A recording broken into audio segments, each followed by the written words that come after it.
Right, I'm just making a video. I'm gonna waffle a bit, but it's sort of about nostalgia. Now, for anyone that reads, been looking, whatever, yeah. The truth of the story is about my boy, yeah, is that he did ring me just before Christmas and said that he was coming round Boxing Day, and that was that. Yeah. Now, I know where that little fucker goes every Christmas. Yeah, because it's been the same every fucking year. Now, even when he lived with me, I still made sure that he went to their house at fucking Christmas Day, yeah? Because they're wackos that only care, mongos that only care about Christmas.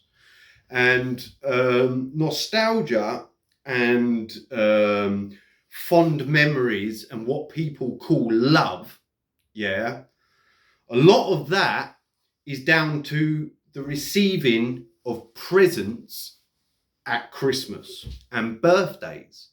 Now, a lot of people, oh, I love my nan, I love these people. They love them because what they got was gifts from people. Yeah. So if you was to ask me about like before I went back into thinking about my childhood, I was someone that always went forward. So I didn't dwell on the fucking past that much. I knew things I weren't fucking totally right. I knew I had fucking bad temper and things like that, yeah. But, I didn't dwell on it that much or put that much fucking thought into the past because I was going forward. I was busy at work. I was earning. My life was good, realistically, on the money front. I had a bit of shit at home, but you're too worried about that to be worrying about what the past was. So it was only when I then started on the path of enlightenment that I went back and looked at my childhood and the shit that I had to put up with. Now, basically, if you would have asked me before then who one of my favourite people in the world was, it would have been my auntie Jane Unichekwa. Now, basically, I would have told you that she's one of my favourite people on earth. But the truth of the matter was that when her brother savaged me as a fucking kid, yeah, I rang her for help. Now, she's someone that gave me lots of presents and was nice to me as a kid to a degree. But as a child, when I remember thinking back to it, from that moment, I didn't give her any fucking time. Ever. I didn't go out of my way to see my auntie ever after that moment. After that one moment as a child when I rung her for help because her brother had put a beating on me like a fucking man, yeah, and I didn't want to go home, she weren't there to fucking help, yeah. But if you'd have asked me 20 years later and they said, who's one of your favourite, I would have probably reeled her name off of my tongue because I'd sort of forgotten about that. Even though subconsciously I still never took any time out of my life to go and see her, that would have sprung out of my mouth at that moment in time because the brain has a habit of remembering good things and trying to block out bad things sometimes. Some people have a habit of dwelling on fucking misery, and my mum and that used to accuse me of that all the time. You only remember the bad. I said, it's because there's not a lot of fucking good. I don't remember a lot of fucking good. Yeah? But I would have said my auntie was the fucking favourite because that's nostalgia. Yeah? Now, my fucking boy, yeah, on Boxing Day, I rang my boy up. I rang him a couple of times. He didn't fucking answer the phone on me, so I sent him a text. Yeah, do you want me to go? I'm going to go and get you a fucking bag of fucking weed. Do you want it or not? I'm getting you a bag of weed, yeah? And then basically I got a text message saying that he was hanging out of his arse and he weren't coming round. Didn't answer the phone, didn't ring me, didn't do fuck all because he's a fucking slimy, snide little cunt. Anyway, I haven't spoken to him since, yeah? he can go fuck himself now, because I am guilty, like a lot of people are, of spoiling their fucking kids. I spoiled him. I gave him way too much fucking value. He got pretty much everything he fucking needed. He always had money in his pocket and he got to where he needed to go to. Yeah, I could have done a bit more, but he was spoilt. I spoilt him. I put way too much fucking worth on him, and I fucking, he just thinks that I'll always be around when he wants to come calling. Same way when he needed someone, his mum had kicked him out. That was the only time I heard from him in 3 years, when he decided to fucking run away from me. My biggest crime to him is not giving him what he wanted when he wanted. That's it. I'm guilty of being me. Yeah, so if you don't fucking like that, I couldn't give a fuck. And ultimately, when I was in the tent, I never knew if I was gonna fucking see him again ever. And at one stage, I was led to believe that I wouldn't. Yeah. So I went through the grieving process and the reasoning process. Now, what I did look at is how little time I actually got with him. Yeah. So basically, how it would work is that, I was a single parent. He always got time. I made sure that we ate together. We was always eating, going out, doing things together. But the actual time that you actually spend with them is fucking minimal in a week. So at the weekends, depending on whether he was seeing his mum at that time or not, yeah, because there was long periods of time where he didn't see his mum. So it was all week, every week, and he would only see her very rarely. One, because her and her fucking nan were taking the piss out of my son, yeah, and not turning up to the school where he was meant to have a contact meeting with both of them, because when they weren't under those contacts, they would start to try to manipulate him and bullshit him, and they were caught doing this on a number of occasions. Anyway, what at that time, I even used to lie to him about his mum and his nan, telling him that they loved him, but they were just doing so, they're just a bit messed up and they're not thinking properly. So I was lying at the time, trying to reason with him, trying to stop a kid from being upset. But anyway, I would always take him there at Christmas, and I know where he goes all the time. If he didn't go there this year, maybe I'm fucking wrong, but something's gone wrong from a couple of days before to then. And I haven't seen or spoken to him since. Yeah, and I'm not going to fucking waste much fucking time on him. Because as your children get older and older and older, yeah, you see them less and less and less. Unless you're someone who hasn't brought your children up properly. Women are different, because women bond better. Yeah, women are different because they bond better, and they're better friends than boys are. Most boys, some are friends, but it's less contact with the dads, or certainly was when I was younger, because the dads were I didn't even have a dad, but other people's dads are at work while there's the mum there, so they're sort of closer to the mum anyway. But basically, I haven't seen him since then. And even if I did see him, even if it was something, when would I see him? At Christmas or birthday. Yeah, normally their birthdays and Christmas, so you can give them stuff. Yeah, nostalgia normally, and people they claim to love, normally comes down to gifts and Christmas and birthdays, and why these fucking things are so fucking dangerous. Because what they do, they create self-importance and obsessions about getting what they want and spoiling children. I want that, I want that, I want that, I want that. And that goes into adulthood. They want everything. They want all the toys. Now, when you get older, a toy then becomes a gadget. Yeah? So all your gadgets and all the bullshit in your fucking house, yeah, are toys. So when people are more rich, The richer someone is, their houses will be filled with more toys for babies. Yeah, big boys get big cars.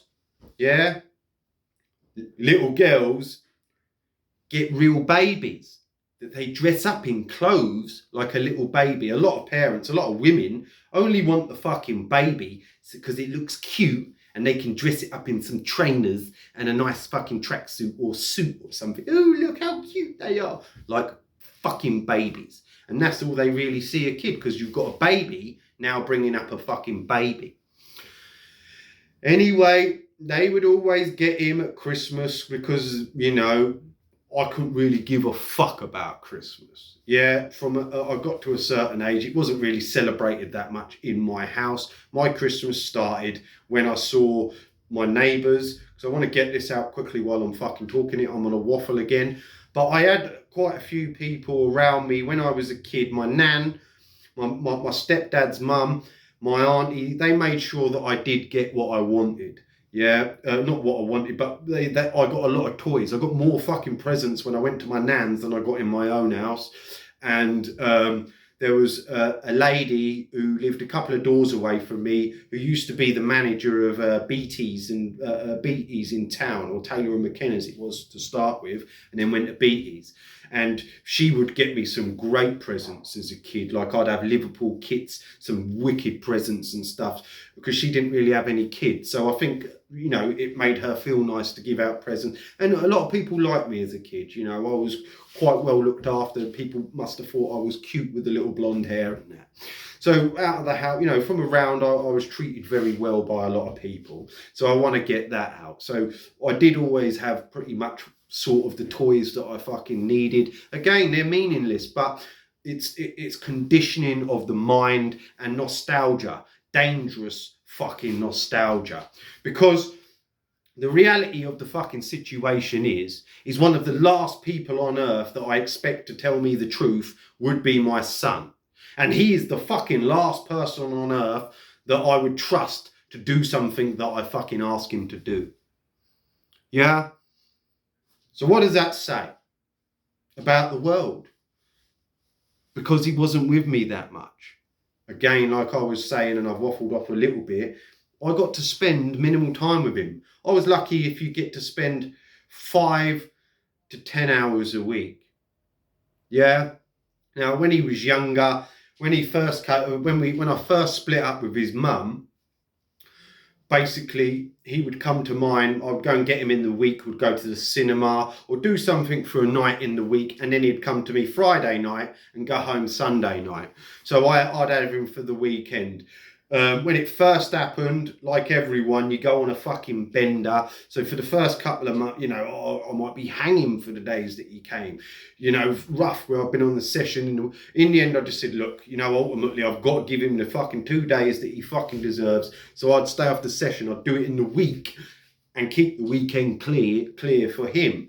So when I spent a lot more fucking time with him, when I'd split up with his mum and he weren't living with me, because I had to dedicate that time to him. When he come to live with me, he was a bit older, and then all his friends and that are around. So the time I got to spend with him went down massively to minimal. Basically, I was a very lonely man in a house with nothing but pure fucking stress on my head. But ultimately, my job at that moment in time was to get that child to adulthood. Yeah. Even then, many years ago, I said this to everyone and to him. Come 18 years of age, my plan was that I was going to take him around the world and then say, see you later. Yeah, later. Because ultimately, I'm done. I've done my bit, because I was miserable. The whole fucking time was a time of fucking nothing but stress and fucking misery. But I did my job. I got him to be able to fucking look after himself. I kept him safe and kept him around his friends and everything. I did everything that I had to do. Yeah, up until he was 14. By the time I dropped him to his mum's, the time that I spent with him was nothing. Literally nothing by that stage, because all he did was go to school and then go out with his mates. So the only time I was any good to him was basically to give him money, get him food, or give him a lift. And then when I couldn't do those things for him, mainly the fucking money, he turned on me because I weren't giving him the money that I was giving him. And at the time I was giving him, because he had to get the train, we'd moved out of Flitwick, we got evicted from Flitwick because he fucking had a sleepover with a few of his friends, and basically what a landlord, and basically the flats I'd living in, I was paying top money. I think it was near about 800 quid for a fucking 2-bedroom flat for a month. And in Flitwick. And basically the builder of those flats had built the floors out of timber. So the separating floors on the blocks of flat were made out of fucking timber. And somehow they'd got away with doing that. I don't know how they got away with that, but basically the noise would travel through the building because the floors were made out of fucking timber, and like you put the washing machine on in that fucking flat and the whole fucking floor would do that. And I was on the top floor, I had a balcony and that, but the one underneath me, their washing machine would rattle my floor. So the whole fucking, if you had a thing, like the whole room was shaking from the washing machine from downstairs. Yeah, so fuck knows what my one would have done down. Anyway, he had a little sleepover, and all you've got to do, all a landlord has to do now to get you evicted is to report that to the police. And they can get a report to the police and evict you. But basically the owner of the building, their parents, lived in the flat under us. So because he's had a few mates over, having a sleepover, they were watching films. I didn't hear them in the fucking room next door. We had a complaint and the police turned up at the house on an antisocial behavioural fucking bullshit. You know what I mean? Because a load of kids used to hang around in the fucking alleyway underneath to where you get to the fucking car park. So they would stand under there smoking fucking weed and shit. Now, basically, they were there before I moved in, and then my boys started hanging around with them because they were teenagers that went to his fucking school and that. So basically, the police come round and start making a massive deal out of kids, because that's what they do. The police are there to punish and target children and use teenagers as an excuse for putting across all this bullshit. They spend way more time targeting teenagers in fucking parks than they do fucking hunting criminals. Anyway, that's not what I'm talking about. What I'm trying to talk about is nostalgia. Anyway, at that time I'd moved back to my mum's house, my mum and dad's. I want to get this out.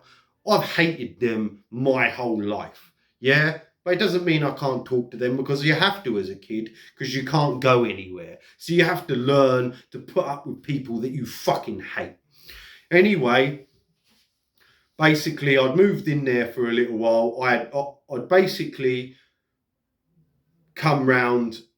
It was just after I had cancer, and then I saw what was going on in the world. So I weren't planning on fucking doing anything that seriously, because I knew then something massive was going to go down. So I had no intentions of planning on buying houses, renting anywhere, worrying about work, or doing any of that shit anymore, because I'd already seen that the world was going to change and go into something big. But anyway, I couldn't give him the money that he wanted, so he turned on me like a slimy, snide little cunt. Now, like I've explained before, he was a kid at the time, a fucking child. So ultimately, I forgave him. Yeah, then as an adult, I fucking got the little fucker out of fucking loads of fucking shit, yeah, and still fucking mugged me off. Yeah, that's it. Yeah, he fucking didn't bother coming then. He hasn't bothered to come and see me since then. He can go fuck himself. And basically, it's no loss. It's no loss to my life. Because even if I was very good fucking friends with him. Unless you've brought up a fucking little spastic fucking mongo, yeah, that is dependent on the parents, yeah, because the parent hasn't done the job properly and got them to be able to look after themselves by the age of 18, yeah, then you might have a proper relation. You would see your kids very often, yeah. If you haven't done that and you raised your kids to be independent, to be able to look after themselves, by the time they reach adulthood, unless it's for your grandkids, yeah, you won't see your kids that often. Christmas, birthdays, weddings, and the occasional christening or something is the only time that you see a lot of people that are in family. Yeah. Nostalgia is that you say these words, I love them, when you don't. Because if you fucking loved them, that you would fucking spend a lot more time around them. You loved the fact that when you was young, they were nice to you and gave you stuff. Yeah? Everyone loves nannies and things like that because of presents, sweets, and money. Anyway, a kid by that age, what are you going to spend? They might pop round for a barbecue, but if you add it up over a year, 365 days a year, you might spend a whole day, 24 hours with them in a year if you're lucky. Yeah? So you don't lose a lot. I didn't lose a lot, and this is how I reasoned everything, because that's what I was shown. Now, ultimately, he's the last person on earth that I trust to tell me the truth, give me an honest opinion, or do what I ask him to do. So basically, he's someone that I don't want around me, period. Yeah? And the same goes for a lot of people that pretty much everyone that I know. Everyone. Yeah? Now, ultimately, if I couldn't give a fuck about him, I ain't going to give a fuck about no one. And I definitely have never, ever, ever, ever, ever, ever, ever, ever, ever, ever given a fuck about anyone in the fucking pub. Yeah, I couldn't give a fuck what any snidey little cunt from the pub thinks. That's why I never have bothered about it or give a fuck about it. And I definitely can't give a fuck about people that I've had laughs with every now and then, because ultimately, everywhere I go, I have a laugh. It doesn't matter who I'm with, I can be on my own. I find myself very fucking funny and I can have a laugh. Yeah? Again, having laughs with certain people is a dangerous thing, because there's a number of things. Again, what I want to go into is that a lot of people that I offered family to, yeah, one, the offer was genuine at the time, but again, no one did anything about it. No one's wanted to fucking come and see me. No one did anything about it. So, and lately I've been thinking about it, and ultimately, they're people that I can't trust. If you did that, if you were willing to do that when your life was not in danger, yeah, and the stakes were just low, you were just willing to tuck me up, yeah, for money, to save yourself, for a lot of things. What would you do when the stakes go higher?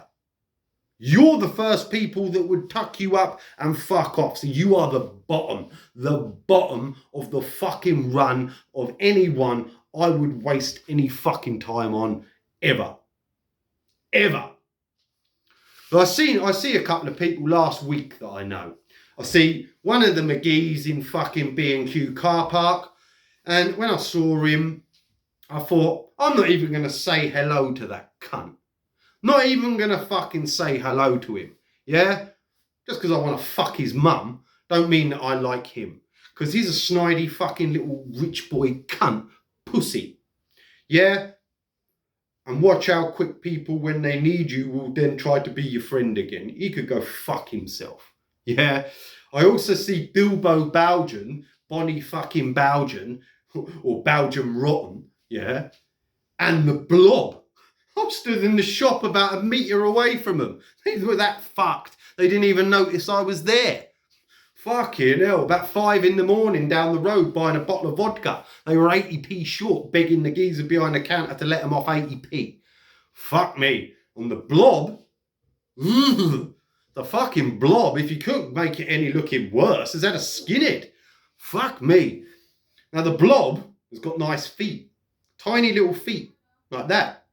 Great feet, but from the feet up, it's hideous and fucking ugly as fuck. Yeah? You can't polish a turd, yeah? But you can make a turd look a lot worse by giving the cunt a skinhead. Anyway, I saw them two fucking slimy little cunts. I've never liked the Blob in my life. I had to take one for the team. I asked the goddess, if the goddess says do, I do. She told me I had to because she put it on me saying that she wanted me to fuck her.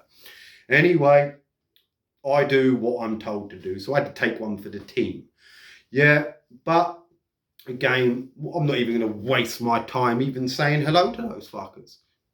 Because they're fucking slimy little bastard cunts and have always been slimy little bastard cunts. Yeah?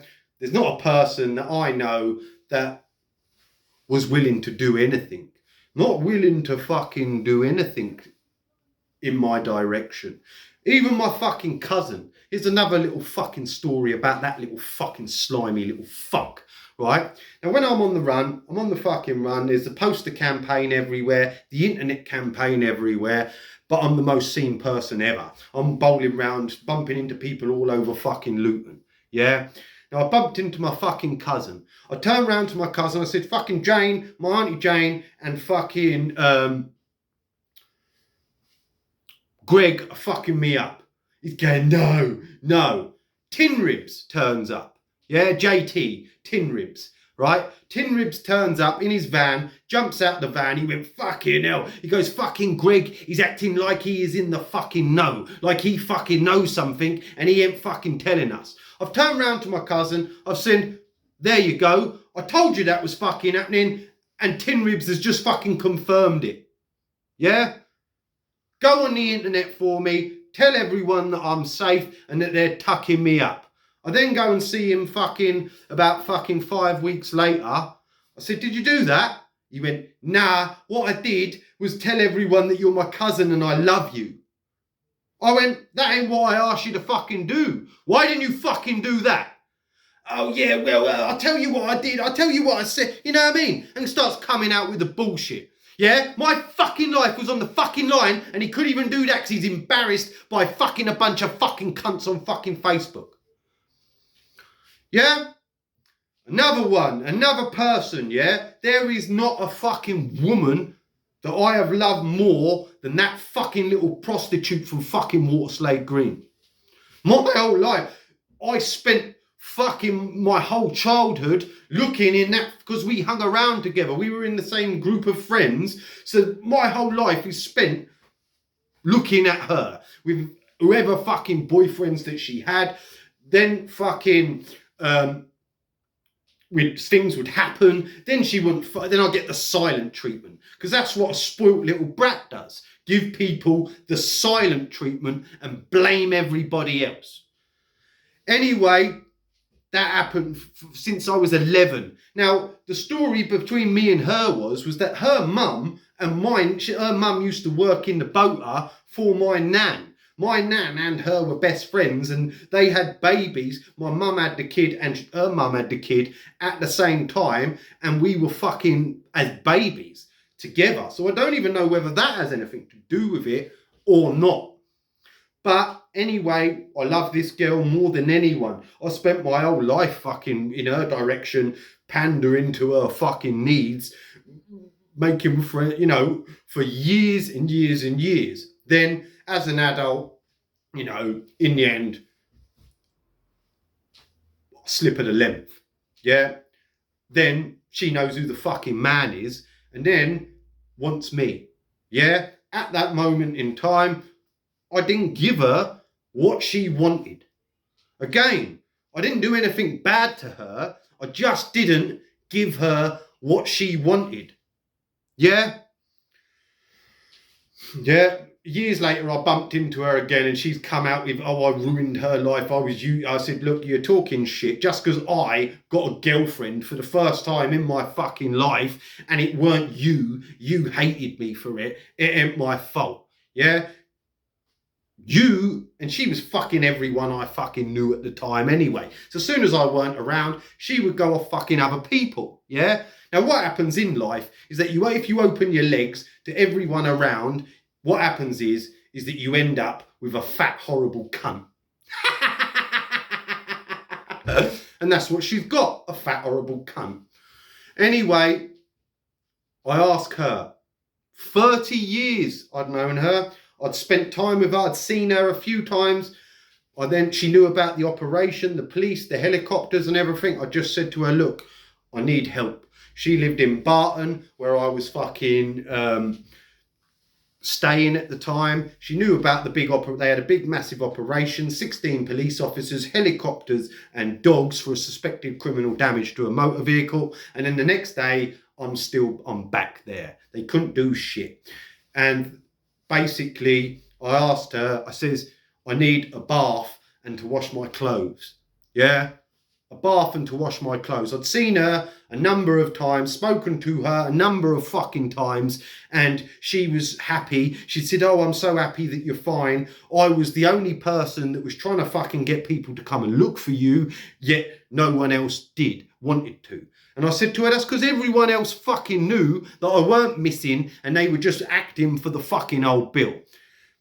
I then go round to knock on, she says, come round, I'll come round in a couple of days. I knock round a couple of days later to get a fucking bath and wash my clothes, and she turns around and says she can't fucking help me. Then walks past me every fucking day for fucking about 3 months and doesn't fucking even say hello to me. The only time she said hello was when I'd bump into her where she was in a situation where she had to say hello.